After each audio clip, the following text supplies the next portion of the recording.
Sedaj bomo pa izdelali bananino masko za zrelo in suho kožo. Potrebujemo eno manjšo banano, en rumenjak in kokosovo olje. Najprej z vilico banano dobro zmečkamo. Če gre malo težje, kar malo bolj silo. Dobro je, da je zmetena na čim manjše koščke, da bo tudi tekstura našega končnega izdelka čim bolj takšna gladka, homogena. Da bo čisto en tak otroški smutek.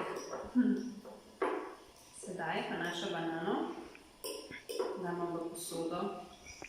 Sedaj razžvrkljamo naš rumenjak.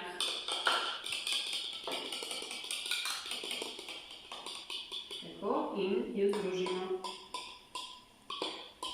Postrkamo še več rumenjaka in sedaj skupaj dobro premešamo. Tukaj probamo ustvariti čim bolj tako enakomerno zmes. Če še kaj kakšna takšna grudica, da jo probamo kar pomečkati.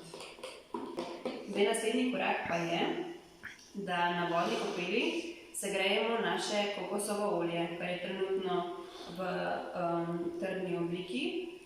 In če bi ga zdaj združili, ne bi bilo v redu, bi bilo kar takšni koščki znotraj zmesi.